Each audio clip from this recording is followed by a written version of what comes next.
नमस्ते, नमस्कार प्यारे बच्चों। आपके बिहार बोर्ड एग्जाम 4 फरवरी के लिए हम इम्पोर्टेंट एंड सेलेक्टेड लघु उत्तरीय प्रश्न उत्तर लेके आ चुके हैं, जो कि इस बार आपके 4 फरवरी के एग्जाम के लिए काफ़ी ज़्यादा इम्पोर्टेंट होने वाला है।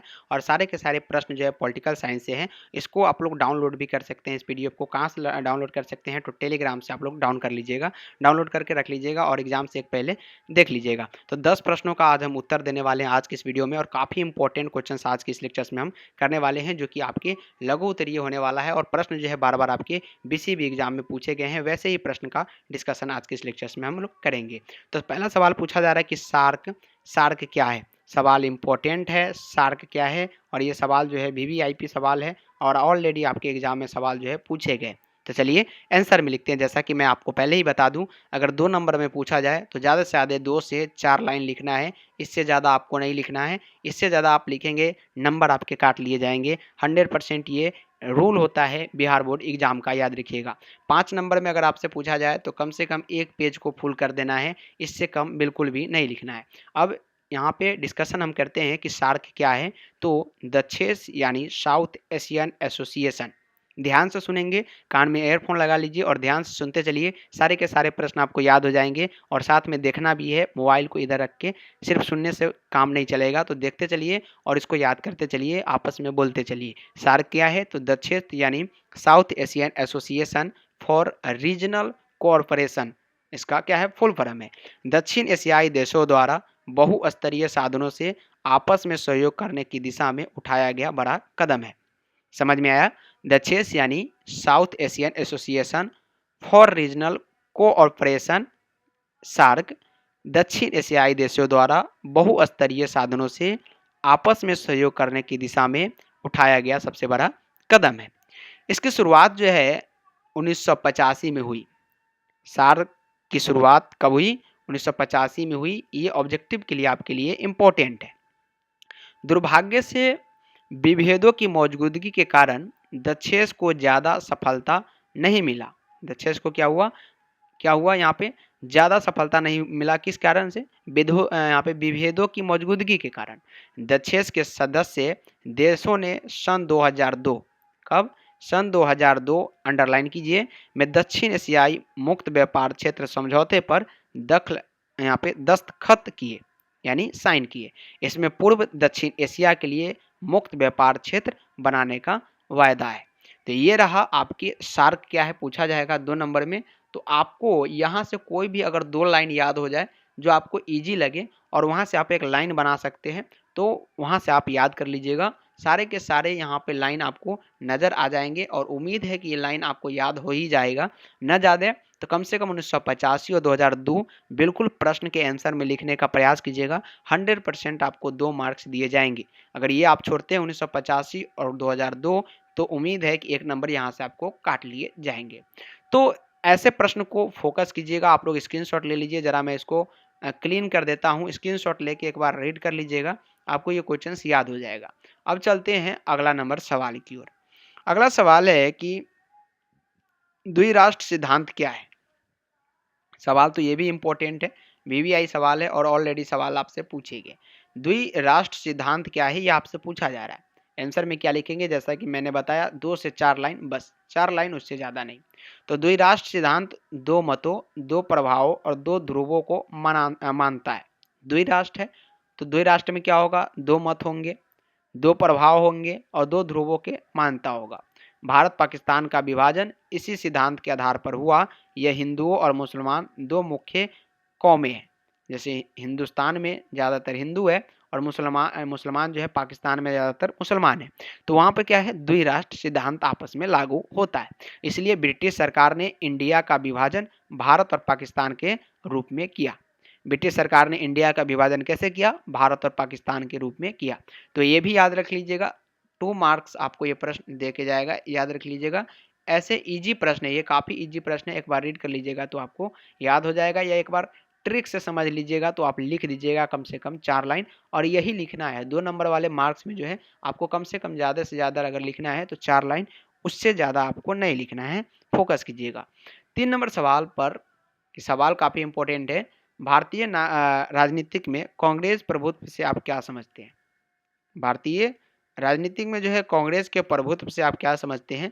आंसर में लिखेंगे एक लंबे समय तक भारतीय राजनीतिक में एक राजनीतिक दल अर्थात कांग्रेस का प्रभुत्व रहा, जिसका कारण प्रमुख रूप से यह था अन्य कोई दूसरा दल कांग्रेस के समान रूप से उभर कर नहीं आया। दूसरा कारण यह भी था कि कांग्रेस के पास राष्ट्रीय आंदोलन की विरासत साथ थी। वो पंडित जवाहरलाल नेहरू, महात्मा गांधी और सरदार पटेल, लाल बहादुर शास्त्री जैसे लोगों का नेतृत्व रहा। किस लिए नेतृत्व रहा? कांग्रेस पार्टी को चलाने के लिए, जिन्होंने देश को मजबूत किया, बल्कि समाज को भी एक नई दिशा दी। 1952 से लेकर 1967 तक, 1971 से लेकर 77 तक और 1980 से लेकर 89 तक और 91 से लेकर 1996 तक कांग्रेस का प्रभाव रहा, अर्थात प्रभुत्व रहा। उनका प्रभाव जो है भारतीय राजनीति में कांग्रेस का था। तो कांग्रेस का प्रभुत्व यानी प्रभाव कब से कब तक रहा, इतना भी अगर आप लिख देते हैं और कुछ इंपॉर्टेंट जैसे यहाँ पे पंडित जवाहरलाल नेहरू, महात्मा गांधी और साथ ही साथ सरदार पटेल के बारे में भी डिस्कशन कर दे तो आपके लिए काफ़ी ज़्यादा इम्पोर्टेंट रहेगा और ऐसे प्रश्न आपके लिए याद रखिएगा 2 नंबर फ्री के देखे जाएंगे। अगला सवाल पर फोकस करते हैं 4 नंबर और क्या पूछा जा रहा है कि स्वतंत्रता के समय भारत के समकक्ष कौन सी चुनौतियाँ थी? चुनौतियाँ तो बहुत सारी थी स्वतंत्रता के समय भारत के बीच, लेकिन महत्वपूर्ण उसमें जो चुनौतियाँ थी वो क्या था, चलिए इसके बारे में डिस्कशन कर लें। तो प्रत्येक राष्ट्र को स्वतंत्रता के साथ कितनी होगा यहाँ पे क्या होगा, कितनी ही समस्या का सामना करना होता है, क्योंकि दासता के कारण वह सामाजिक, आर्थिक, सांस्कृतिक हर दृष्टि से बिछड़ा हुआ होता है और कोई भी साम्राज्यवादी शक्ति अपने किसी उपनिवेश का विकास करने की ओर ध्यान देकर उसका हर प्रकार से शोषण करती है। यही बात भारत पर लागू हुई। अंग्रेजों ने इसका दिल खोलकर शोषण किया और स्वतंत्रता के समय भारत के समकक्ष मुख्य रूप से निम्नलिखित चुनौतियां थी। अब चुनौतियां कौन कौन थी उनके बारे में भी चर्चा कर ले तो काफी इंपॉर्टेंट होगा। पहला चुनौती थी समाजवादी एकता की समस्या। आपस में सामाजिक एकता नहीं था, इसकी समस्या उत्पन्न हुई। सांप्रदायिकता उत्पन्न हुआ, रजबारों की समस्या, सामाजिक समानता तथा सामाजिक न्याय की समस्या, निरक्षरता या सामाजिक कुरीतियाँ, अत्यधिक गरीबी इत्यादि। इसी के लिए बाबा साहेब भीमराव अम्बेडकर ने एक संविधान लाया, बहुत ही लंबा चौड़ा संविधान, जो कि हाल फिलहाल में हम लोगों ने 26 जनवरी मनाया है। 1950 को ये लागू हुआ हमारे देश की सामाजिक एकता को चलाने के लिए और समस्याओं को ख़त्म करने के लिए, समानता और न्याय की समस्या को बिल्कुल जड़ से उखाड़ने के लिए 2 साल 11 महीने और 18 दिन के अंदर जो है इतने बड़े दुनिया के संविधान लिखकर बाबा साहेब अम्बेडकर ने दिए थे। तो ये स्वतंत्रता के समय भारत के समकक्ष जो चुनौतियाँ थी उनके बारे में डिस्कशन करना था और काफ़ी इंपॉर्टेंट था। ऐसे प्रश्न को बिल्कुल याद रखिएगा और ये सवाल आपसे 100% पूछे जाएंगे। चलिए अब सवाल जो है 5 नंबर आपसे क्या पूछे जा रहे हैं कि चिपको आंदोलन पर एक निबंध लिखिए। कोई प्रश्न याद रखे या न रखे, लेकिन चिपको आंदोलन आपके लिए इंपॉर्टेंट रहता है। सुंदरलाल बहुगुणा के बारे में आप लोगों ने नाम सुना होगा। तो चिपको आंदोलन पर एक निबंध लिखना है। ये प्रश्न उम्मीद है कि आपसे 5 नंबर वाले एग्जाम में पूछे जाएंगे। अगर 5 मार्क्स में पूछे जाते हैं तो आपके बल्ले बल्ले, क्योंकि ऐसे प्रश्न जो है बिल्कुल याद कर लीजिएगा। आंसर में क्या लिखेंगे? चिपको आंदोलन उत्तराखंड में जंगल के अधिकारियों के पक्षपाती व्यवहार के कारण से प्रारंभ हुआ। कारण था कि जंगल के अधिकारियों ने ग्राम के लोगों को कृषि से यंत्र बनाने की लकड़ी काटने की अनुमति दी, जबकि उन्होंने खेल की सामग्री बनाने वाले ठेकेदार को भूमिखंड हो दे दिया। तो हुआ क्या कि इसके विरुद्ध ग्राम की महिलाओं ने अधिकारों एवं ठेकेदारों के खिलाफ आंदोलन प्रारंभ कर दिया। यह आंदोलन मात्र कुछ लकड़ी के अनुमति न मिलने से नहीं था। वास्तव में क्या था, इसमें कई प्रकार के मुद्दे उठाए गए थे, जिसमें ग्रामीण क्षेत्र के लोग के साथ अन्याय का व्यवहार था। साथ ही साथ ग्रामीणों को पूर्ति की जाने वाली शराब के विरुद्ध था। वह जंगल के अधिकारियों व ठेकेदारों के खिलाफ था। इसमें यह भी मांगा गया था कि स्थानीय स्रोतों पर स्थानीय लोगों का भी अधिकार हो। तो ये था चिपको आंदोलन, इस पर एक निबंध लिखना था। छोटी सी निबंध अगर आपसे पूछे जाएंगे तो 2 नंबर में, अगर ज़्यादा बड़ा पूछा जाए तो 5 नंबर में। तो 1 पेज तो इतना आप लिखेंगे तो 1 पेज बिल्कुल हो ही जाएगा। चलिए 6 नंबर सवाल क्या पूछे जा रहे हैं कि एक ध्रुवीय व्यवस्था क्या है? 2 ध्रुवीय व्यवस्था के बारे में आप लोगों ने काफ़ी सुना होगा, लेकिन यहाँ पे आपसे सवाल एक ध्रुवीय व्यवस्था के बारे में पूछा जा रहा है। तो एक ध्रुवीय व्यवस्था जो है क्या है बताइएगा? तो सवाल में चलते हैं आगे की ओर। 1991 से पूर्व विश्व में 2 महाशक्तियाँ थीं, संयुक्त राष्ट्र संघ अमेरिका और सोवियत संघ, जिनके बारे में आप ऑब्जेक्टिव में भी पढ़ते हैं। ये जो है सोवियत संघ, जो 1991 में सोवियत संघ के 15 राज्य अलग-अलग हो गए। फलतः वो विश्व शक्ति के रूप में अमेरिका के मुकाबले सोवियत संघ का वर्चस्व समाप्त हो गया। इसीलिए अमेरिका जो है विश्व शक्ति में सबसे नंबर 1 है। आज विश्व में हर क्षेत्र में अमेरिका का क्या है, चौधराहट है। इसे ही एक ध्रुवीय विश्व व्यवस्था कहते हैं, यानी अमेरिका मजबूत है, याद रखिएगा, ऑल यहाँ पे जितने भी देश है उसमें। अब जो है अगला सवाल है कि संयुक्त राष्ट्र के महासचिव पर संक्षिप्त टिप्पणी लिखिए। ये सभी प्रश्न आपके 4 फरवरी के एग्जाम में पूछे जाएंगे, याद रखिएगा। तो सवाल जो पूछा जा रहा है कि संयुक्त राष्ट्र के महासचिव पर संक्षिप्त टिप्पणी लिखिए। संयुक्त राष्ट्र के कार्यों का संचालन करने के लिए एक सचिवालय है। इसके अध्यक्ष को महासचिव कहा जाता है। सर्वप्रथम नार्वे के त्रिगवेली प्रथम महासचिव बने थे। इसके बाद जो है महासचिव कोफी अन्नान बने। ये दोबारा निर्वाचित हुए थे।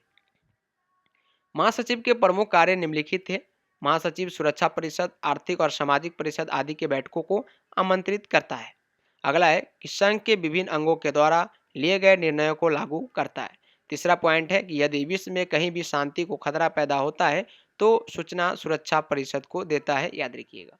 सचिवालय के सारे कार्य की रिपोर्ट महासभा में यानी महासभा को देता है। और ये सवाल आपके 5 मार्क्स में पूछे जाएंगे। अंतर्राष्ट्रीय विवादों को सुलझाना, अंतर्राष्ट्रीय समस्याओं का सर्वेक्षण और गोष्ठियों का आयोजन आदि इनका कार्य है। अब है 8 नंबर क्वेश्चन जो कि इंपॉर्टेंट है और पर्यवेक्षकों से आप क्या समझते हैं इनके बारे में पूछा गया है। चलिए लिखते हैं इनके बारे में। तो सन 1985 में सोवियत संघ का बागडोर मिखाइल गोर्बाचोव ने संभाली थी। उसने पेरेस्कोवा का यानी पुनर्गठन की नीति अपनाई। से अभिप्राय था कि लोगों का मानसिक और नैतिक स्थिति में सुधार लाना और इसके लिए लोगों को विचार की अभिव्यक्ति की स्वतंत्रता दिया जाना था। साम्यवादी दलों की तानाशाही को समाप्त किया जाना चाहिए था। तो ये था पेरोस्के पेरो पेरो क्या है, यहाँ पे थोड़ा डिफिकल्ट नेम है, पेरेस्कोवा। यहाँ पे से आप क्या समझते हैं इनके बारे में। तो ये सवाल काफ़ी जटिल है और यहाँ ये जो वर्ड दिए गए हैं ये भी ज़्यादा ही जटिल है कुछ। तो सवाल जो है इम्पोर्टेंट नहीं है। ऐसे भी पीवाईक्यू में एक बार भी अभी ये प्रश्न नहीं आया है। उम्मीद है कि सवाल आपसे पूछे जा सकते हैं। तो बिल्कुल भी डिफ़िकल्ट वर्ड है लेकिन आप इसे छोड़ नहीं सकते, पूछा जा सकता है। पीवाईक्यू में अभी तक हमने इसको नहीं देखा है। लेकिन हाँ, ये 9 नंबर सवाल आपसे पूछे गए, क्षेत्रीय संगठन किसे कहते हैं। तो क्षेत्रीय संगठन को बनाने का उद्देश्य अपने अपने इलाकों में चलने वाली ऐतिहासिक दुश्मनियों को भुला देना है। साथ ही साथ जो भी कमजोरियां या कठिनाइयां क्षेत्रीय देशों के सामने आए उन्हें परस्पर सहयोग से स्थानीय स्तर पर उनका समाधान ढूंढने का प्रयास किया जाना चाहिए।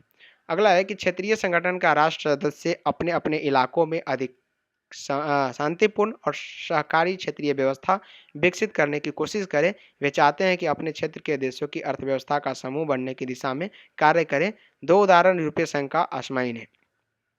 आज का ये लास्ट क्वेश्चन होगा 10 नंबर की, वीटो पावर क्या है और वह कैसे प्राप्त है। सुरक्षा परिषद के अस्थायी सदस्यों में से कोई एक अपने निषेधाधिकार वोटों का प्रयोग कर सकता है और इस तरह का वह किसी फैसले को रोक सकता है, भले ही अन्य अस्थायी सदस्यों और सभी अस्थायी सदस्यों ने उस फैसले के पक्ष में मतदान किया हो।